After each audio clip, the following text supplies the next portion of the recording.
안녕하십니까 구독자 여러분. 오늘은 24년도 4월 27일입니다. 전국 9대도시 개인택시 번호판 시세 좀 알아보고 가겠습니다. 먼저 대표님 본인 소개 좀 해주세요. 예, 안녕하세요. 인천 개인택시 조합 지정업체 칼산상사 이원복입니다.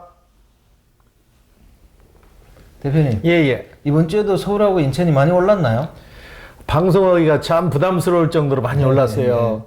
물건은 계속 나오지 않고 사시려고 하신 분들은 계속 나오시는데 물건 자체가 나오질 않아요. 굉장히 곤욕스러워요. 예. 그러면 구체적으로 9대도시 개인택시 번호판 시세 좀 알려주세요. 예. 서울부터 말씀드릴게요. 서울은 전주에 1억 1,500에 거래되던 게 500만 원이 상승해서 1억 2천 선에 거래되고 있고요. 부산은 9천만 원, 대구는 5천만 원, 인천은 전주에 1억 1,200에 거래되던 게 600만 원 정도가 상승해서 1억 1,800에 거래되고 있고요. 광주는 1억 2,500만 원, 대전은 1억 1,000만 원, 울산은 9,700만 원, 세종시는 2억 3천만 원, 제주도는 1억 7천만 원에 거래되고 있습니다. 대표님, 예. 서울이 1억 2천만 원까지 올랐네요. 예. 실질적으로 거래되는 가격을 토탈 낸 금액인데 1억 2천을 더 받으시는 매매 상사도 있고 그 수치에 비슷하게 받는다는 얘기죠. 예. 그럼 인천은 또 1억 1,800까지 올랐습니다. 예. 이건 또 왜 이래요? 인천도 역시 서울하고 비슷한 상황인데요. 서울을 많이 쫓아가는 것 같고 인천도 매물 자체가 일주일에 나오는 대수가 한 대, 두 대 정도밖에 나오질 않다 보니까 이제 뒤에서 음성적으로 거래가 이루어지는 거죠. 돈을 더 주고 웃돈을 주고 사는 형편이 돼버린 거예요. 예. 이렇다면은 양도하시는 분들이 거의 양도를 안 하신다는 거잖아요. 양도할 이유가 없어져 버리는 거죠. 기다리면 일주일이면 몇백씩 오르는데 이거 팔겠냐고.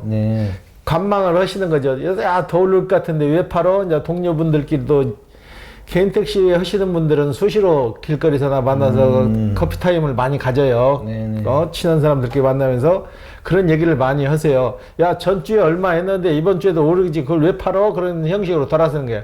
일을 많이 해서 가지고 있고 이런 사태가 아니고 일을 별로 안 해도 남밥값이 오르니까 기대 심리에 가지고 계시는 거죠. 그냥 더 기다려보자.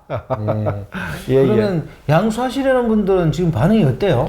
양수하시려고 하는 분들만 지금 굉장히 혼란스러운 거죠. 가격은 계속 오르는 시점에서 물건은 빨리 사야 되는데 물건은 안 나오지. 여기저기 가도 똑같은 소리를 하지. 그러니까는 사시려는 분들도 답이 없는 거예요. 언제까지 기다려야 될지, 웃돈을 더 주고 사야 될지. 저희도 지금 입장에서는 뭐라고 말씀드릴 말씀이 없는 거예요. 일주일이면 200~300만 원이 꽁꽁충충 뛰는데 더 기다리라 하는 것도 물건도 안 나오는데 더 기다리라고 하면 뭐냐고요. 지금 상황에서는 웃돈을 주시든 어찌든 제주껏 사는 방법밖에 없을 것 같아요. 예. 대표님, 그러면 예전에도 이런 경우가 있었습니까? 제가 그 개인 택시를 지금 매매만 25년째를 하고 있거든요.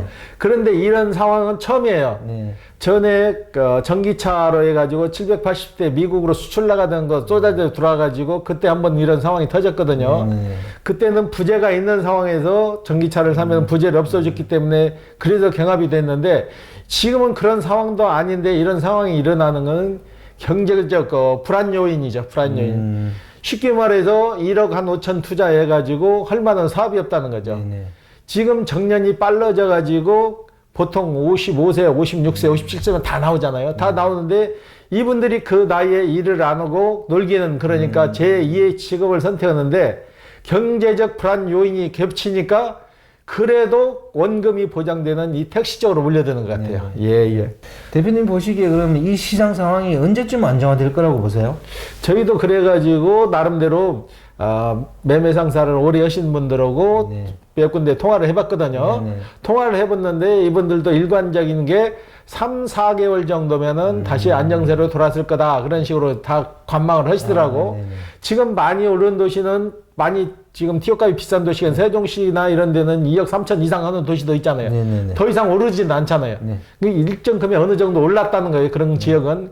지금 인천이나 서울이나 큰 수도권 같은 거는 과도기라고 하는 거죠. 오를 수 있는 데까지 오르는 과도기. 예. 그러면 구대도시 외에 경기 지역에도 오른 데가 있습니까? 경기 지역에도 일단 가까운 수도권은 가까운 광명시. 네네. 광명시도 6천만 원밖에 안 하던 게 지금 8,600까지 올랐죠. 네. 광명시도 올랐고 부천시도 한 500만 원 정도가 올랐고 네. 시흥시 같은 경우도 1억 4,500인데 매물이 없어가지고 지금 거기도 지금 포화 상태예요. 네네. 사시려는 분들은 많은데 파는 분이 없는 거죠. 지금 전국적으로 큰 도시는 다 그런 상황이 됐어요. 수도권 중심으로. 그러면 대표님, 예, 예. 이번 주 거래량하고 저번 주 거래량 비교 좀 해주십시오. 비교 자체를 할 수 없는 이유가 저번 주에 한 대, 이번 주에는 한 대도 못 했습니다. 네. 매물 자체가 전혀 나오질 않고 있는 상황이에요. 전에 정상적으로 택시가 매매가 되고 운영됐을 때는 한 달 인천에서 도는 매물이 35대에서 40대 정도가 돌았거든요. 네네. 지금은 일주일에 나오는 매물이 극히 적어가지고 인천 시내를 통틀어서 4대, 5대 네. 그 정도밖에 매물이 나오지 않는 거예요. 근데 사시려고 하시는 분들은 많은데 이분들이 답답하니까 개인 택시 하는 사람들을 통해서 직거래 형식으로 이제 가는 거예요. 웃돈을 더 주고라도 구입하겠다 해가지고 현 시세보다 훨씬 많은 금액을 주고 개인 간 직거래로 돌아섰어요. 그러면 다음 주 전망을 어떻게 보세요? 다음 주도 마찬가지로 지금 교육생이 또 이번 기수가 또 나왔거든요. 이번 기수가 또 나왔는데 이분들 들어가기도 전에도 전화하고 몇 달 전부터 계속 전화를 하시던 분인데 교육 받고 나와도 매물이 없으니까 이분들도 교육 받고 와서 이제 걱정이 되는 거예요. 어제부터 교육 끝나자마자 전화 오는 게 매물 상태가 좀 어땠습니까? 전화가 오는데 제가 전화를 수십 통 받았는데 일괄적으로 지금 매물이 없으니까 저희도 뭐라고 답변을 못 드리겠네요. 그 얘기밖에 할 얘기가 없더라고요. 예, 예. 그래도 매매 상승 오래 하셨으니까 이런 경우에 중장기 전망 좀 한번 해주십시오. 제가 보기에는 저뿐만 아니라 그 매매를 하시던 분들 얘기가 공통점이 그래요. 길게는 4개월, 짧게는 3개월에서 4개월이면은 가격이 어느 정도 정상 궤도에 오르고 나서 정착이 될 것 같아요. 매물도 그때 나오길 것 같고. 지금 매물 자체도 나오지 않는 가장 큰 요인 중에 또 하나가 차량 수명 연장이 1년이 또 돼버렸잖아요. 1년이 되다 보니까 차량 수명 연장이 다 돼서 팔려고 하시던 분이 또 마음이 돌아선 거예요. 네네.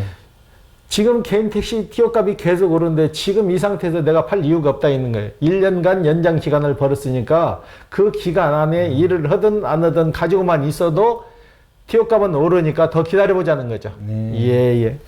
개인 택시 하시는 분 중에 개인 택시 보유 조건 있잖아요. 5년 예, 조건. 예. 이거를 폐지하는 게 맞다 이런 얘기가 많더라고요. 여기 대해서 대표님 어떻게 생각하세요? 당연히 폐지를 해야죠. 네. 어디에 직업 제한을 두는 건 아니죠. 기회가 무슨 일을 시작하면 쉽게 말해서 직장을 들어가서 다닌다고 해서 본인 적성에 맞지 않고 돈벌이가 안 된다든가 본인 적성에 맞지 않으면 가서 바로 팔 수도 있는 거지. 그거를 5년이란 기간에 묶어놔가지고 살 때는 살 때도 까다롭잖아요, 조건이. 팔 때도 그런 까다로운 조건을 만든다는 거는 옛날 방식이죠. 쉽게 말해서 한번 사면은 이직하지 말고 계속 그 일을 하라는데 적성이 안 맞는 걸 어떻게 5년씩 기다리냐고요. 그 큰 돈을 투자하고 안 나오면 빠져나와서 다른 직업으로 전환해야 되는데 그것도 안 되니까 그러니까 다른 직업도 못 갖고 묶여버리는 거죠. 예, 예. 화물차는 한 6개월 정도 이렇게 보유 조건이 있으니까 개인 택시는 한 1년 정도 이렇게 보유 조건을 이렇게 낮춰줬으면 좋겠어요. 그렇죠. 화물차도 전에는 그때는 개인 택시보다 1년이 적었어요. 만 60세만 되면은 무조건 팔 수가 있었어요. 근데 화물차도 지금은 그 조건 자체를 없애버린 거예요. 무조건 6개월 보유하라. 근데 6개월이 아니고 60일도 본인 적성에 맞지 않아서 못 한다는데 왜 구태여 그걸 묶어가지고 갖고 있냐고요. 돌려야 뭐든지 경기가 돌아가는 거지 그걸 인위적으로 묶어놓은 그 자체가 모순점이고 안 되는 거죠. 예, 예. 지금 뭐 이렇게 거래가 안 돼서 이번 주 뭐 거래건 얘기해 줄 만한 건 없겠네요. 거래가 없어서 안 해도 못 팔았는데 또렷한 내용이 없는 거죠. 지금 매물이 너무 나오지도 않고 그리고 인천 같은 경우에는 거주지 요건이 이제 5월 중순경이면은 발표가 될 거예요. 발표가 되는데 신규 타 도시에서 진입해서 인천으로 오시는 분은 거주 1년이 있어요. 그런데 전에 인천에 살았던 근거, 전에 인천에 10년 전에 살았던 20년 전에 살았던 그 근거가 있으면 1년 이상 살았다는 근거만 있으면 인천도 이제 완화돼서 살 수가 있어요. 그건 좀 바뀌어요. 예, 예. 그 거주 요건이 완화되면 또 개인 택시 양수하시는 분들이 더 많아지는 거 아니에요? 근데 그렇게 큰 틀에서 차이 나지는 않을 거예요. 네, 그런 네. 분들은 별로 많지 않으니까. 네. 예, 예. 아, 그리고 참, 현대 소나타 신차 택시 이게 출시됐다면서요? 예, 예. DT 모델 23이 출시돼가지고 지금 고객분들한테 인도되고 있는데, 제가 실물은 못 봤어요. 실물은 못 봤는데, 영업소에서 정상적으로 출고가 되고 있어요. 중국에서 수입한 소나타 택시가 이제 그 주인한테 이렇게 양도된다는 거잖아요. 예, 그렇죠. 우선 그 법인차, 법인 택시 위주로 해서 지금 출하가 되고 있고, 법인 택시분이 정리되면은 개인들한테 이제 출하가 될 거예요. 예, 예. 마지막으로 대표님, 개인 택시를 양수하시는 분들에게 좀 힘이 되는 얘기나 조언 있으면 한번 해주십시오. 개인 택시를 살려고 오랜 준비를 하시고 돈까지 다 마련해주고 기다리던 분들이 참 실망감이 크세요. 네. 가격은 그 금액에 1억 선에서 맞춰놔가지고 스탠바이를 하고 있다가 금액이 1,000, 2,000 단위로 뛰어버리니까 이제 엄두가 안 나는 거지, 이분들도. 근데 지금 사회적인 현상이 그러는데 이걸 인위적으로 저희가 조절할 수 있는 방법은 없어요. 그래도 개인 택시를 시작하시려는 분들은 한 번 더 생각하시고, 이 개인 택시 같은 경우는 투자하면 투자 대비 일정 금액이 어느 정도 보장되기 때문에 안전성은 좀 있으니까 그 점 그래도 위안 삼으시고 한 번 더 생각해 보시고 진입하시면 될 것 같아요. 예, 예. 진입 시기는 본인이 판단해야 된다 이런 얘기시죠? 저희가 뭐라고 말씀을 못 드리겠어요. 저희가 방송하기도 죄송스러운 게 지금 오늘 시세는 얼마입니다. 그러면 일주일에 대해서 엉뚜당 따는 가격이 턱턱 튀어나오고 네. 쉽게 말해서 개인 간에 1억 2천에 거래했습니다. 그러면 그 가격이 1억 2천이 돼버리는 거예요. 네네. 그 상황에서 저희가 방송은 무슨 의미가 없는 것 같아요. 예, 예. 오늘 인터뷰 감사드립니다. 예. 네, 구독자 여러분, 오늘은 24년 4월 27일입니다. 서울과 인천 개인택시 시세가 또 올랐습니다. 개인택시 하시려는 분들이 참 마음이 안타까울 것 같은데 여러 가지 자격 조건이 준비가 되면 그냥 어느 적정 시점에 진입하시는 게 지금 뭐 바람직한 방법이 아닌가 그렇게 생각합니다. 자, 호화제는 다음 주에 또 다른 주제로 구독자 여러분 찾아뵙겠습니다. 안녕히 계십시오. 호호아제였습니다.